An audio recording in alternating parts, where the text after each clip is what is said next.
IVM.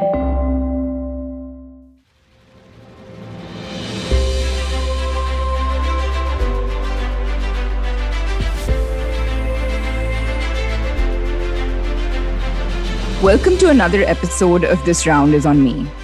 My guest today brings over 25 years of hardcore technology and leadership experience from the IT industry. Most recently, in 2013, he founded SecureTech, which, simply put, aims to simplify cybersecurity and provide enterprise leaders peace of mind and allow them to focus on managing their organizational assets and brand. Pankit Desai, welcome to the show. Thank you for having me. It's a pleasure.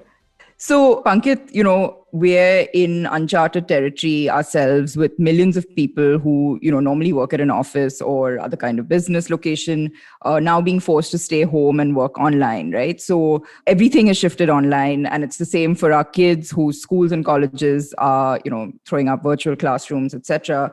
How do you see that affecting cybersecurity? Our entire life has now shifted online. So it sounds like the cyber criminals should be having a field day. Oh, they indeed are. They indeed are having a field day for three very specific reasons, if I may. First, if you look at what shifted online, forget the offices, but you had the kids moving online because of schools, and older population who couldn't do their routines of going out for a walk, hanging around with their fans, and landed up consuming a lot of OTT, including getting medical advice. So both of these population who weren't that tech savvy, for a lack of a better word, suddenly spending inordinate amount of times along with housewives. Now, what ends up happening is, just by sheer probability, if you were, let's say, an hour a day online in the pre-COVID hours a day online, just by the fact that you are online for such a long period of time and the fact that you are not tech savvy makes it very easy for someone to go after you. That's change number one. Change number two is for the organizations who had asked employees to work from home. And what ended up happening is, for employees, they ended up using the professional assets for personal uses and personal assets for professional uses, right? So the boundaries became very blurred. So you may be 9 to 5 doing company work and then 5 to 9 watching Netflix on the same device, which makes it easier for someone to go after you in the 5 to 9 and then go after that asset. And then because that asset during the daytime is working for office purposes, could potentially be abused. And the third change that came up is, if you were to look at recent reports, and Gartner, one of the industry analysts, released a report which says there are about 365 million personal computers in offices before COVID. That number is now with people working from home. So roughly about a 3x increase in assets that are now being used to work remotely. And these assets are being used to access company infrastructure, which was never meant to be accessed remotely. So a combination of all these three makes it a field day for hackers to really go after. Right. So, obviously, we've gone well beyond scammers just promising to send us $20 million from a deceased Nigerian prince. And, we're looking at far more sophisticated attacks. So, considering, the extent of cybercrime, you're absolutely right. Like, I have an aunt who has shifted to playing bridge online to, obviously my daughter, who's now even more tech savvy than me when it comes to, using her laptop. And of course, we've moved virtually, all of us, with online payment gateways, etc. So I was really surprised, actually, because I came across this article in Mint yesterday, which had this shocking headline that said that 80% of Indian firms struggle to educate their employees on cybersecurity. And, this is just really surprising, considering how much, the cyber world has kind of taken over our lives. So what are the most common forms of cybercrime, that you see, and whether it's, at a corporate level or an individual level, and that you kind of get enrolled to defend against? So, as they say, behind every successful attack, there is a human, right? So there is a human who attacks another human. And that's the typical form and factor of an attack. There are three types of individuals that get who are responsible, for a lack of a better word, directly or indirectly, for a successful attack that happens. One, folks who use technology, folks who make technology, right? So if you look at any enterprise, and with increasing digitization and transformation that's happening across it, I mean, in fact, in your, let's say, own business, your restaurant business, you were, let's say, 90% offline and 10% online. You are probably Absolutely. 100% online right now, right? And that's transformative as it can be for a fully service industry where experience counts as. And I just want to add that, like, we are not just, it's not just transactional where you're taking, it's payment details which go through payment gateways, but we're getting people's addresses, phone numbers, etc. So there is a huge risk here, for sure. Exactly. So in that context, if I was to answer the first part, which is the folks who use technology, the individuals and the employees in the organization typically get impacted because of a phishing email or a targeted attack or just a random piece of attack that may come your way. And these attackers target your curiosity, your ignorance, your apathy, some of these capabilities that we as human beings have, which makes us do stuff that we should not be doing, right? I mean, it's like there is a box in the corner, no one is looking at it. You might think there's some millions of dollars lying in it and you want to go and open it. Very similarly, a Nigerian prince sends an email for $20 million. Everyone wants $20 million. I'll give you an example, sorry to butt in, but I'll give you an example of much closer to home of what actually happened. What I see is that they're kind of preying into people's vulnerabilities and the need to, obviously get money at a time when, everyone's kind of down, right?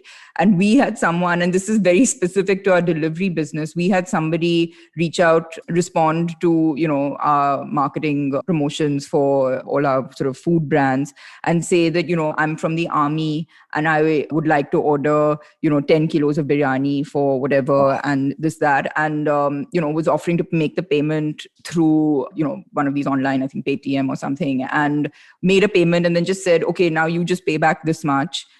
Just to check that it's all working fine. And one of our employees actually, fell for it. And it was just, it was the most obvious form of a scam, but people who are like incredibly like intelligent and have common sense would still fall for things like this. So it's happening really close to home for us as well. Absolutely. So, yeah. That's the vulnerability of human mind that is getting exploited. At that specific instance, you may not have all your senses aligned to think in a way that you should have normally thought. And more so now with older folks who are not that savvy, very easy to get caught up into all of this, right? So I've instructed my mom that not to answer any calls. If something comes, anyone asking for OTP, first thing she does to call me. Right? That's a process check that you do to circumvent some of the things like that. So they'll come, they'll masquerade as calling from a bank, as a branch manager. Ma'am, your ATM card is being blocked, your credit card is blocked, your problem with the bank balance. Any of these, and the way they sound so genuine. Absolutely. It becomes a problem. And now as folks working from home, staying at home, you're lonely, you have no one else to talk to. Parents are in a different location, kids are in a different location, you are at a spot of bother. And right now, if you see, there's lots of WhatsApp forwards on this oxygen concentrators and this availability, a lot of these are scamsters. Yeah, no, now we're seeing messages saying that don't make advance payments, etc. But, a lot of what you're describing is that human intervention, which, how can you actually prevent this? Because I'll give you another example. Just a few days ago, I began getting flooded with messages from friends. This message said that XYZ's WhatsApp account has been hacked and hence ignore all messages from, him or her number, his or her number. And, the solution that was being offered was to go and activate the 2-stage authentication on your WhatsApp, But how are you, like, when it comes to the human sort of connect where someone's calling you and giving you basically a completely false story, what kind of protection can you offer against that when at the end of the day, that's really about using your own judgment and common sense? Unfortunately, there is no technology that can address human frailty, right? But there are successful examples of that. So if you recollect, in the late 80s, 90s, we had a lot of these sporadic bomb blasts that were happening with packages being left under the bus seat or a railway station or at the airport. And there was a concerted campaign which said that do not touch an unidentified object, right? I mean, it was like drilled into our heads that if you see a bag, it's most likely a bomb. It's not $1 million, it is bomb, right? That's the same thinking that has to be driven into people's heads when they look at it. If an email is not recognizable, do you see something out of ordinary? Do not click on it. Do not respond to it. If you are not sure, ask two people, get an opinion, right? That level of nudge has to be given to the populace to be able to understand. I think media is doing a reasonably decent job of covering it, because the more we respond and more we cover, sometimes for the individual, it may be a bit of an embarrassment or a shame that you're getting covered because you got conned. No one likes to say they got conned. But just take the example of this NDTV reporter, journalist Nidhi Rai, had a big scam, right? But kudos to her to go out in the public to say, what, I was cheated. There was a lot of memes and jokes that came about it. So just for everyone's information, I mean, in case you're not familiar with the story, she quit her job, her long-standing job with NDTV to accept a teaching position at Harvard. And, it made all the headlines. And then, as she kept following up and sort of through lockdown, etc., eventually she found out that it was, it was a fake offer. And this is someone with such, high standing and obviously a lot of common sense. So it really can happen to the best of us.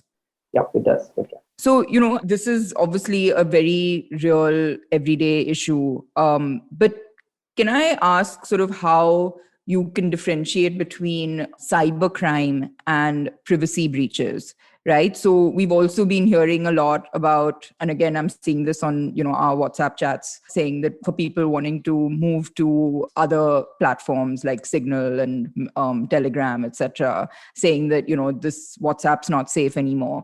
Is that more about cyber crime per se, or is it about privacy? And, sort of how do you handle, the issue of your privacy being sort of diluted, for instance, versus it being a crime? Yeah, so crime is when it is illegal, right? These guys are upfront about what they do. It's just that it's in the fine print. It is such a fine print that for most individuals, I'm talking in preference of the privacy and the abuse of your personal data that gets carried out by these social media giants, Facebooks and Google and Amazons of the world, right? So they are not cagey about what they do. They're fairly obvious about what they do. We have got hooked onto it. There used to be a saying that data is the new oil. I say data is the new opium, right? You're addicted. You can't live without a Google Maps. You can't live without a WhatsApp. You can't live without a Facebook. You can't live without a Snapchat. It's become part of how you wake up and do your everyday chores. As individuals, there's a very nice Russian saying which says, "Devidayal no providai," which basically means trust but verify, right? So you go out on the social media channels, your implicit thinking is to trust. But my suggestion is go down and read the fine print. Verify what you are giving up as your right before you are consuming that platform. If you can stay away from it, please stay away from it. If your life can be lived without it. So let's say for me as individual, I walked out of all platforms except of LinkedIn.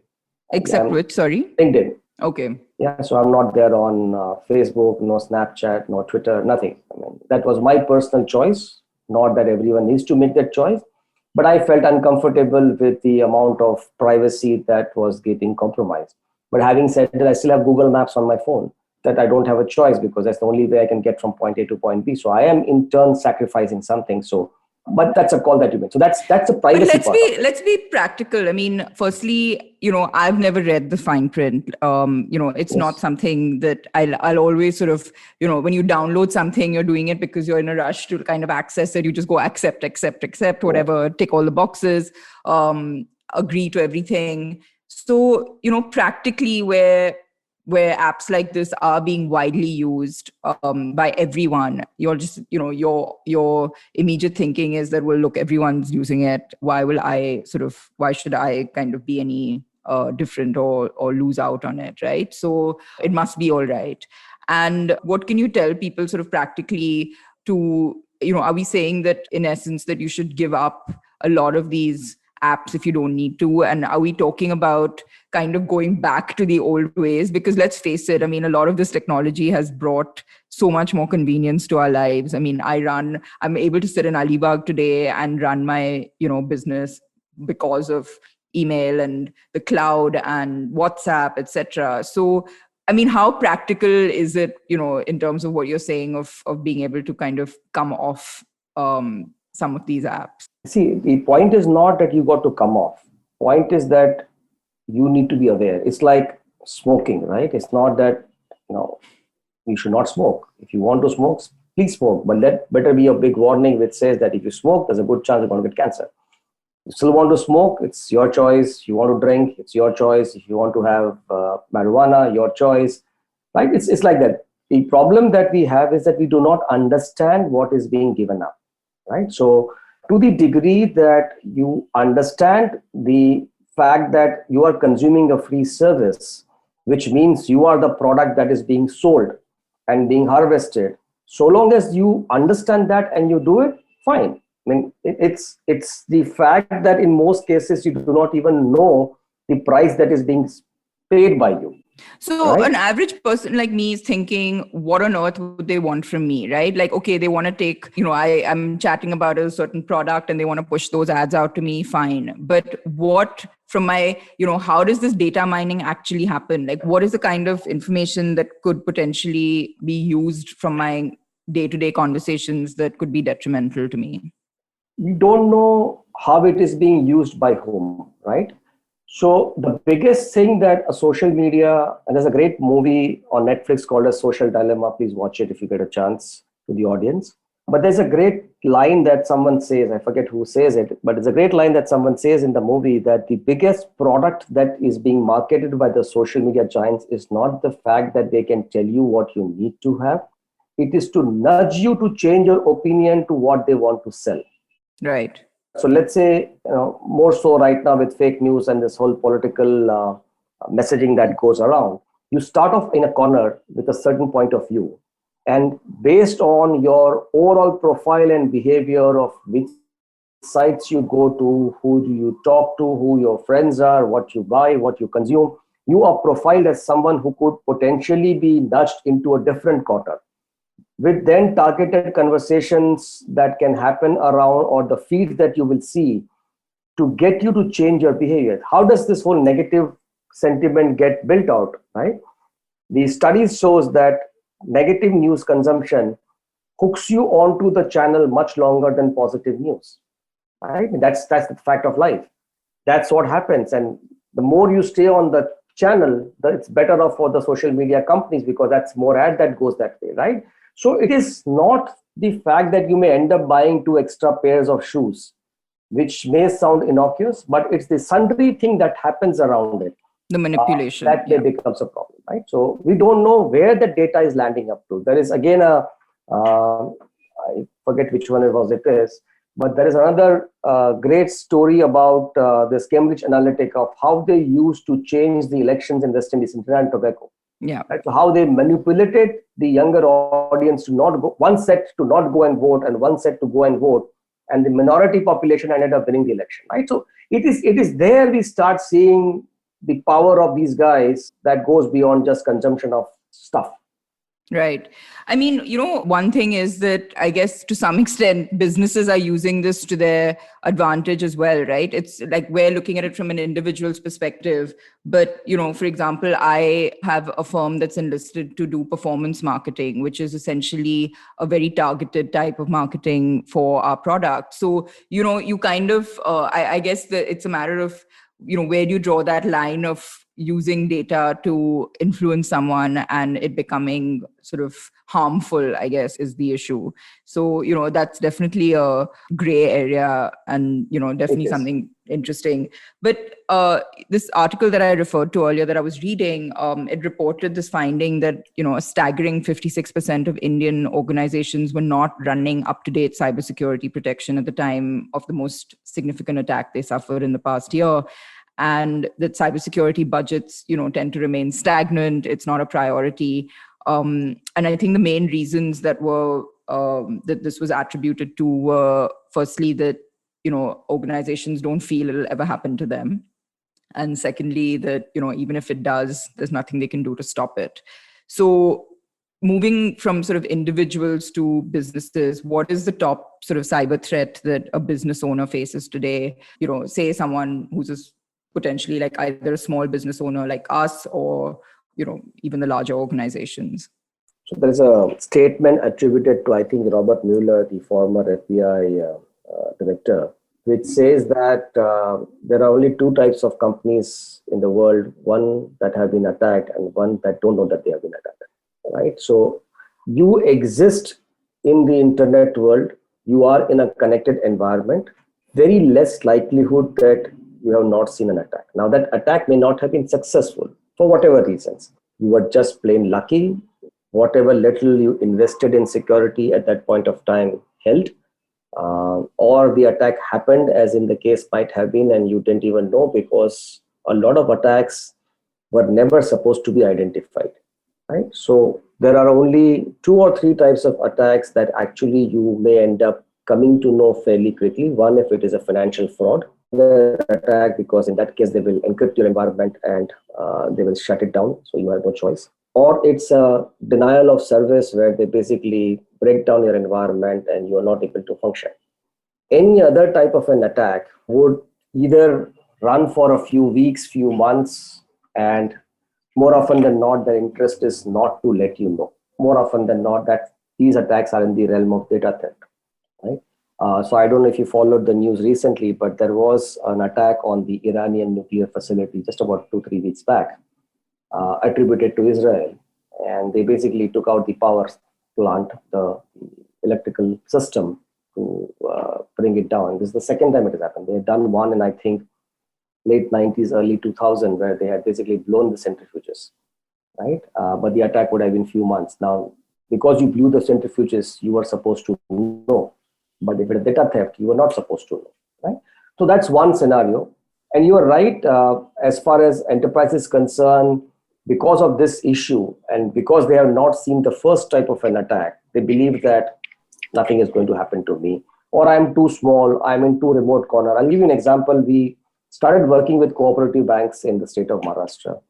These are fairly small organizations, fairly far-flung in small, this is the rural India, right? That's where most of these are there.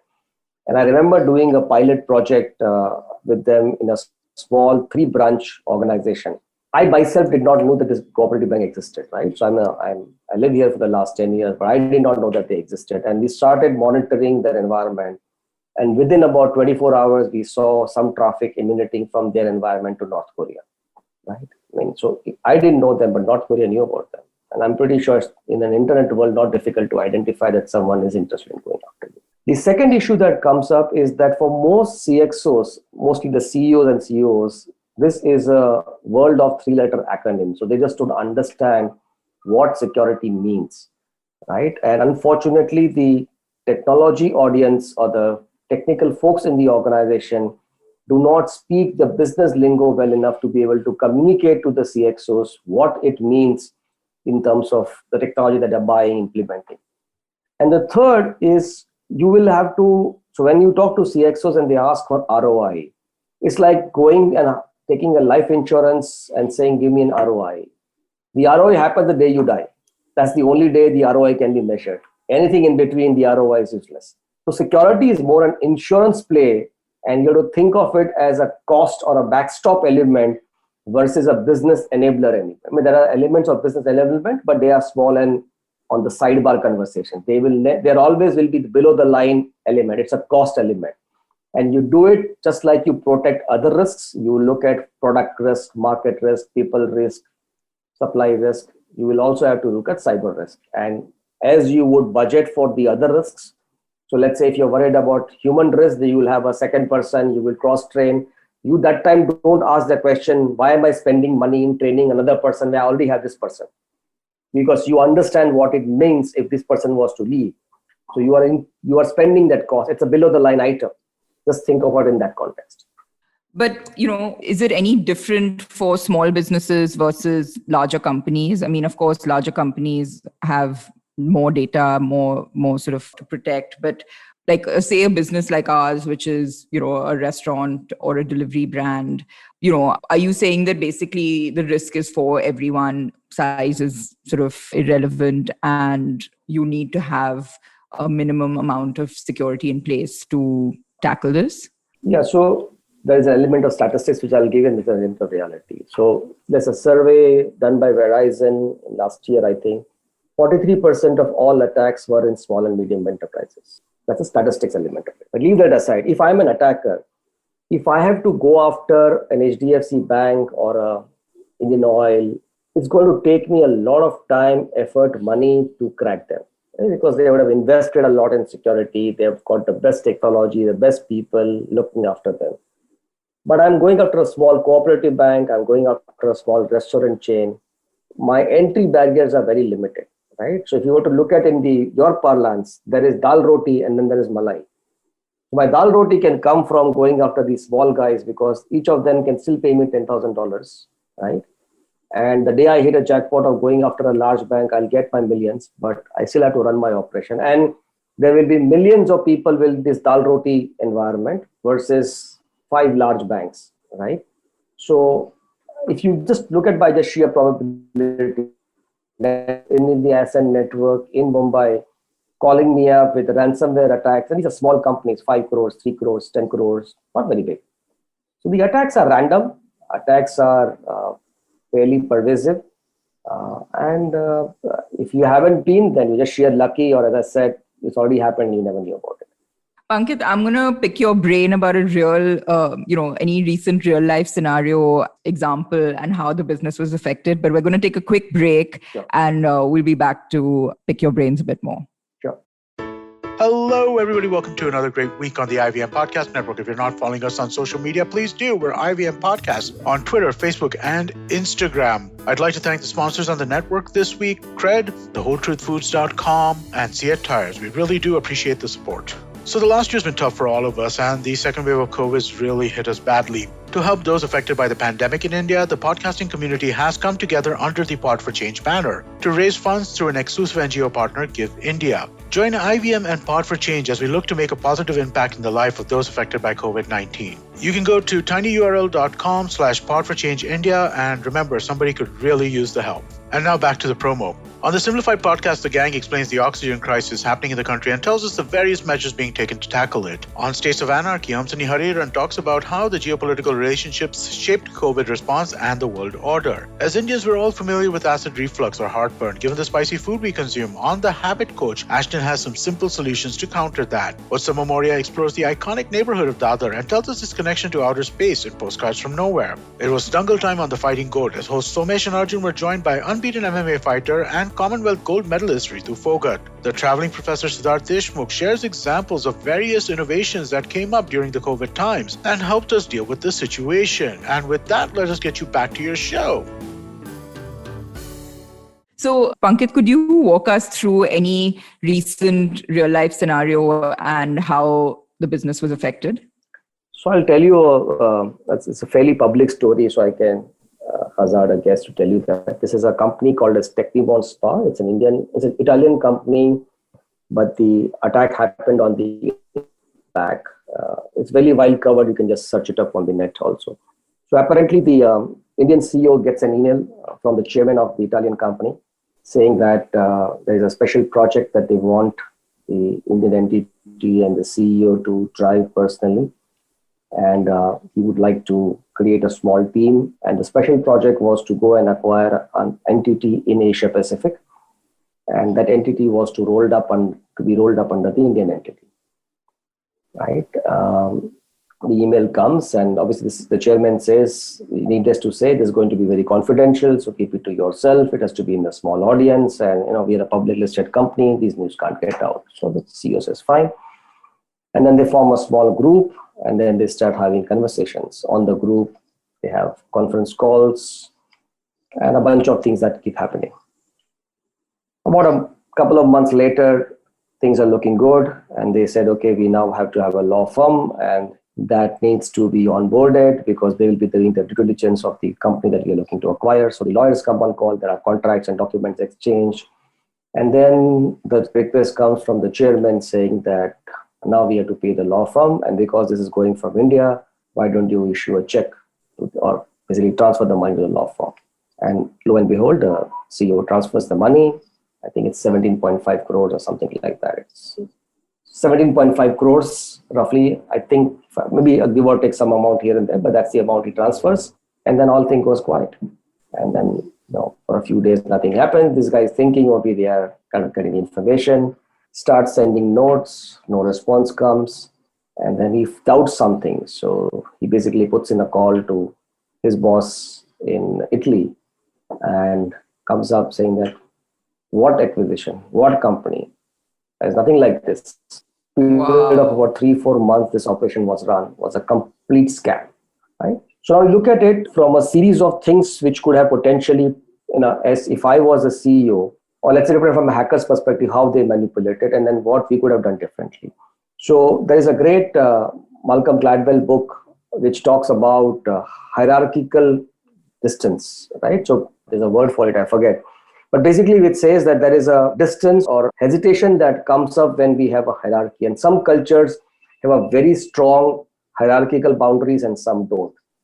Indians unfortunately follow in the ones which hierarchy is a big part of it. So we from childhood taught not to question, right? So when a boss says something, the answer is yes, sir, right? Or yes, ma'am.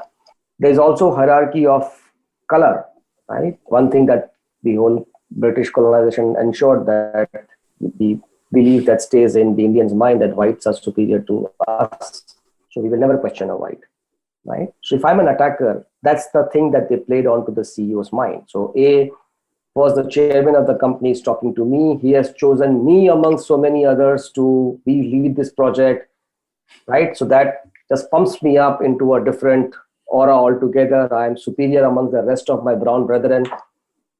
And how can I go and question the chairman, right? So I can't go and talk to 2-3 other people to find out if this is legit. So that's a social engineering part of it, right? So that's how a social engineering attack gets carried out. That's the psyche of the individual that gets used, right? Then there are a bunch of other process things in terms of getting onto the calls, no one else from the company that is getting involved, no Indian entity is getting, no CFO is getting involved, the money is being transferred, so no checks and balance in the process that got exploited. First one was the human frailty that got exposed. The second one was process that got exposed. And the third one was technology, emails, so which someone had hacked into the system, create spurious email IDs, that emails were being used to communicate. There were communications happening back and forth. I'm sure they could have caught those communications if they knew really what to look out. So in this is a classic case where people, process, and technology all failed, right? So this is what ends up happening when you have, this is like almost like the Ocean's 11 heist, right? The heist is planned over a period of few months. And then you just see the end product where the money is transferred, but there is a huge activity that gets, so basically they knew the individual, they knew the other individual, they knew how they would behave. So they would have monitored them over a period of time before they carried out the attack, right? It was not just randomly identified piece of attack. You know, Pankit, like one thing that I know for a lot of small businesses, and I can think of so many stories where something very similar has happened, where they kind of mirror your conversations with someone that you're dealing with regularly. And, so it makes you believe that you're dealing with the person that you've always dealt with, and actually it's a third party. But a lot of us rely on third-party systems like for email, for payment gateways, etc., where we are not really in a position to know about the frailties of those systems, right? So, I mean, what practically can individuals do, and businesses for that matter, to avoid cyber threats such as, ransomware, phishing, etc., that we've been talking about? That's what I said, right? And we've all moved between, like we all understand that, like, yes, change your passwords frequently and don't use your date of birth or your pet's name and all of that. But like practically the fact that, emails can still be hacked, and it seems like such a grassroots level thing to simple sort of process in a way. But honestly, like if you are like, if you are changing your passwords frequently, you're doing all of that, how can you actually do anything about this? So, other than, of course, having your like antenna fully like on high alert to, but where it's something that really, I mean, I've seen individuals where they've had communication about, from a company that they deal with saying that, okay, like here's the paperwork, go ahead with the transfer, things like that. And it seems so, par for the course that it doesn't strike you as being abnormal. I mean, they are so sophisticated now in how they operate. So really practically, can you share any sort of things that people can be doing? So again, all security is about three parts, three legs of the stool, as they call it: the people stool, the process stool, and the technology stool. The people is a work in progress. We'll have to continuously keep hammering down that, stay vigilant, stay vigilant. So companies do what is called as simulated phishing attacks. So when you say stay vigilant, most employees or users will react saying, I'm always vigilant, right? So that's your natural reaction.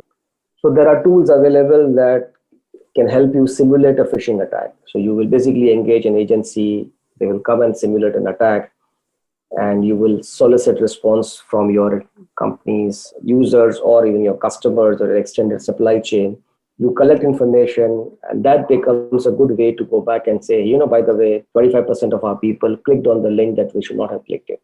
10% of them replied to the email. 5% of them gave information, right? So it is no longer nice to have, but it is happening. So if this was an attack, this is what would have happened to you.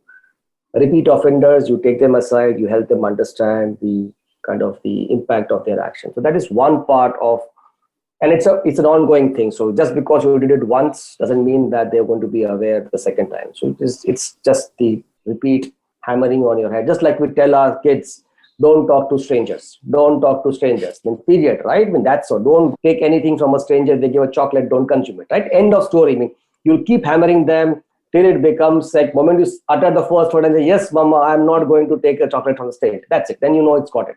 So that's where you want that behavior to become an ingrained part of how they act.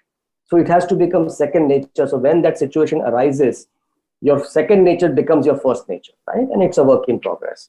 And unfortunately, you will have your churn in terms of ins and outs. So you'll keep doing it because you'll have new people, the old one will go, and that's an endless process. The second part is the process part, right? So if someone is asking you to make a payment, you as a company should have a process that doesn't allow you to make the change without two people signing off onto it. There is no Paytm money to be transferred unless you speak to Gauri. If Gauri is not there, Gauri's best friend, this person, XYZ, whatever that is. And that's a compulsory process, which will mean in genuine cases, you will have an irate customer who wants the answer now, but that's the price you pay. The process has to kick in. That's the second part. And whatever the processes are in terms of every parts of the process, they're not just on money. So process could also be that someone comes and says, what, I need to create this user ID into this specific application because this person is joining right away. That phone call comes and the IT guy, poor guy, gets a call from the CEO or someone masquerading as a CEO. Right now, create it. And this guy sitting in front of me, sitting at a laptop, he wants to access the system. You make it happen, right? It is very hard for that small IT guy to stand on the CEO and say, I'm not going to do it. But you better have a process which the IT guy only says, sir, you only have set up the process. I need to talk to my boss. If he says, yes, I will do it. If you want to fire me, but it is your process. The process part, in all core aspects of your business, whatever they might be, you have a secondary process which is outside the main process. Then, if someone is really very smart, can hack both the processes, then God be with you. There's nothing much you can do. But at least you're putting in an extent of check. And the last is always technology. So there are technologies that are available that can help you, depending on what your pockets can afford. You can invest. But even a great technology without the first two parts will definitely fail. So tell me something, Pankit. Is government regulation able to keep up with the rapidly developing cyber world? And are there sort of, is there actual oversight of this happening? You follow Hindi movies? Yes. I've watched this fantastic show on Netflix. What's it called? Bollywood Wives. No, not Bollywood Wives. It's about phishing. This one, Jamtara. Yes. Yeah. So if that's what you were referring, if that's what you were asking. No. I was not referring to that. I was saying Bollywood because in Hindi movies, the police comes the last after everything is done and dusted, right? So much the same. Even here, government comes the last. More often than not, they do not understand how these technologies get consumed, how the world changes. They're very reactionary. When the data privacy regulation bill has been there, stuck in the parliament since 2018, right? I mean, this is after so much of hue and cry. The wheels of government move very slowly. And unfortunately, for us in India, they tend to swing like pendulums from one extreme to the other. So the original bill that came up was so strenuous, where basically we want to put everyone in jail. It doesn't work that way, right? For a civil crime, you have a civil penalty. You can't have a criminal penalty. If the data gets stolen, you can't take the CEO and throw him in jail, right? It doesn't work that way. I mean, then no one will want to be a CEO, because a lot of time the data theft will happen without you knowing about it, right? So anyway, I don't know when it will pass. It has to pass. Right now, unfortunately, there are no rights as Indians when a WhatsApp or a Facebook or a Big Basket has a data leak and your credentials are stolen. There is no remedy for it. If that stolen credential means that you lose some money from your bank account, there is no one you can go to, right? And that's where we stand today. Wow. Well, I definitely hope that changes soon. Let's talk a little bit about your business. I know that, business has been hit for most of us. What challenges did you face during the pandemic, and how are you navigating through them? Or are you now busier than ever before? Yeah, I guess in the epidemics, the doctors make the most money, I guess. So is that true for us. So we've done well. I mean, that would work from home and this sudden transformation from a digital perspective that most companies had to undergo ended up having a significantly high number of security attacks happening across the board, which in turn means that security companies, generally speaking, have all done well. So have we. So to that degree, it was lesser of a challenge. The bigger challenge for us was mindset. So for us, we always thought that security has to be done where you can see it. So we are a brick and mortar company. We have these people sitting in one office. We want to see the people. Our customers want to see our people. And that's how we build this organization.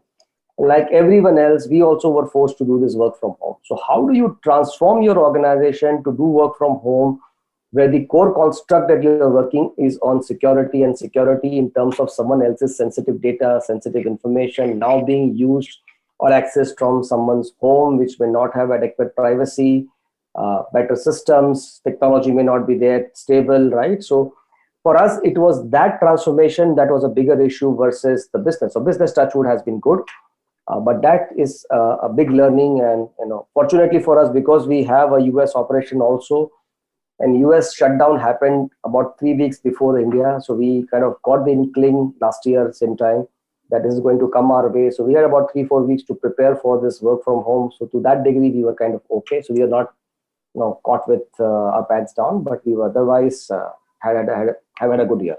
Thankfully. And what were some of the things that you did? I mean, of course, it's not viable for everyone to give all their employees necessarily computers and laptops and company mobile phones and things. So just, practically just to share your personal experience and some practical tips for businesses that are now operating from home, smaller businesses, where you do unfortunately maybe need people to use their personal laptops and things. Like, what are some of the quick, easy things that they can do to manage this? So I'll tell you what we did, and I can then kind of go on what others can do. For us, we were able to ship laptops to all of our employees. But what we did is that they don't log into our servers directly. Whatever assets that they had, so all of them have desktops. So they log into our desktops, and from our desktops, they come to the network. So we added a level of security so that, if they were to come to our environment directly, then I have to expose that environment to the internet, which I was not comfortable doing. So we create a 2-level security. Because we deal with sensitive data, that is the overhead that we had to build. We don't have a choice. And that's what we had to do. So we did. Not viable for all companies. It's just too expensive. Basically, it means that for every employee, there are 2 assets. Exactly. So a few things one can do. I basically have this thought which is called A.B.I.D.E. So A.B.I.D.E. So A is for basic security in terms of an antivirus, right? So you got to have an antivirus and an auto update facility put onto your laptops or desktops or whatever, even it's a personal device. Make sure that if you are asking your employee to use his or her personal asset to do office work, if they can't buy an antivirus, you please buy an antivirus and give it to them. You can get reasonable assured security that comes on it. Please make sure that they use the latest softwares and they're updated automatically so that all security issues that typically get identified get patched. And not pirated software. And not pirated, yes. Please don't be pirated. The second is backup. Please back up your data, right? Find a way. Most backup solutions are fairly cheap now between Dropbox, Google, O365. So is that sort of cloud-based? Is that kind of either that or you just ship USBs. USBs cost nothing these days. Just have a philosophy that at the end of the day, you plug it in and just back up your data. At least you'll have another copy if something was to go wrong. So backup. Right? But cloud is a viable... Cloud is indeed a viable option. Second is identity. Your user IDs need to be guarded like you guard your life. So your office passwords need to be different than your personal passwords. Company policies need to be enforced in terms of changing those passwords. You need to, as an individual, educate your employees and users of how to make sure that these identities and how do you strengthen the password policies and so on and so forth. And how these identities can be potentially used to the extent possible during the office hours. Don't use social media or whatever else that goes along with it, right? Third is data, right? And this is in context of the social media data that is getting abused. So let's try and see if we can figure out a way to help them understand that how these privacy systems are being worked. And now because these assets are being used for office purposes, even that gets tracked. So helping them understand that. And then last one was enhanced, which was not using pirated software and all that. So abide by these simple rules and you should be okay. From the company side, you can use basic things like, have a foot firewall. Firewalls are very cheap to have. You can have VPN software. So a lot of these open source softwares are available. If any of your audience is interested, I can, there's a link that I published for enterprises to look at. I'm happy to share the same to them. No, please do. And we'd be happy to sort of share that with our listeners. Have you had any challenges in terms of finding and getting the right employees, which I know a lot of IT companies face this? How do you go about building your team? So talent is a big issue and it continues to be a big issue in security. Security industry right now is running at about a 30% more requirement for talent than last year. So just sheer number of job openings. Team Lease had just released a survey recently. There are about 100,000 open security positions in India right now, right? And they're not getting filled. So it's a big demand industry. The way we have always gone about doing it is that if you look at our Glassdoor profile, it will be fairly evident. We are the best place for the first job. So we have done a reasonably good job of going to colleges, getting fresh talent, and then we have built out our own curriculum that allows them to become a security professional within 6 to 8 weeks. And then they build their first 2-3 years with us, and then they can go to greener pastures wherever they want to go, and we are okay with it. But this keeps our cost structure down. And 2, we are happy. That is, in my opinion, this is my CSR back to the community, right? So I'm not a big believer in cutting checks. But if I can find employment or give employment to these guys who are coming from tier 2, tier 3 cities, we typically don't go to premier colleges. We go to, again, their tier 2, tier colleges. We typically don't hire toppers. We really want to have people who have attitude and hunger to do well in life. And we've so far been very successful in building a very good team that has delivered for us.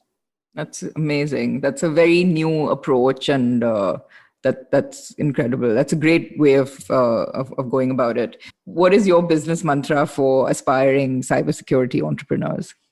Better late than never. It's a great time to be a security professional right now. It's an amazing time. Join the bandwagon.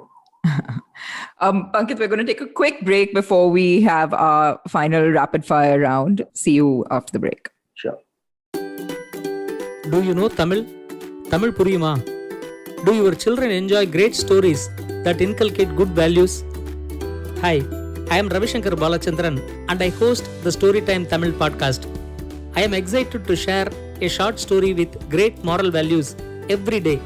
Listen to Storytime Tamil on the IVM Podcast app, YouTube, or wherever you get your podcasts from. So we're back with Pankit Desai, and this is the last segment of the show. So just say the first thing that comes to your mind. Sure. What's your one favorite comfort food? So in Gujarati, it is called walni dal, lima beans and rotla. That's what I like. Lovely. A great book you've read in the recent past. So written by my friend, You Start From Nothing, Bhaskar Majumdar. He's a dear friend and a really nicely written book. Lovely. The best investment you've made in your journey? Built an amazing network of friends. And you as an entrepreneur probably will relate also. My first set of employees, my first set of customers, my first set of investors were all my friends. That's what you acquire through your life. The rest will come, but a network of friends, it was a long day. Great. Who have been your role models or mentors?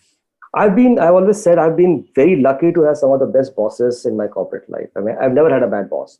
And to me, working with them, seeing how they chose to operate, allowing me to make mistakes and learn from it without any downside risks. So all risks went to them, all gains came to me. So I can remember this gentleman called A.B.I.D.E, my first boss in CMC, to Nipun, my boss in IBM, to Vikram, my boss in IntelliGroup. All of these amazing individuals who, though they were not entrepreneurs, were amazing managers and gave me the freedom to do what formed me as an individual and gave me the courage to be an entrepreneur. That's fantastic. What would be your message to the young leaders today? I think empathy. It's very easy to get carried away. We are blessed far more than what we think we have given credit for. And when we look at folks who are part of our ecosystem, what I see missing is we benchmark them with what we could have done, what we are. It's comparing with us. The empathy that we were also there and maybe we had a different path is missing. So get an empathy going. It's time that in these tough times to get at least that kind of a conversation going. Pankit, thank you so much for being on the show. This was incredibly informative and inspirational. So lovely chatting with you, and please stay safe and take care. Thank you so much. You too. It's a pleasure talking to you as well. Wish you all the best. As our lives seem to be more and more taken over by our phones and computers, it's ever so important that we pay heed to the risk of data breaches, as you just heard. Not just at a corporate level, but also in our individual capacity. And I hope you found some useful tips in my conversation with Pankit today. I hope you enjoyed tuning in today. Do catch the earlier episodes when you get a chance. And more importantly, I would love to hear from you with your thoughts on the show. You can find me on Instagram at Gauri Devidayal or on Twitter at Gauri Details or LinkedIn. Either way, sit back and relax because this round is on me.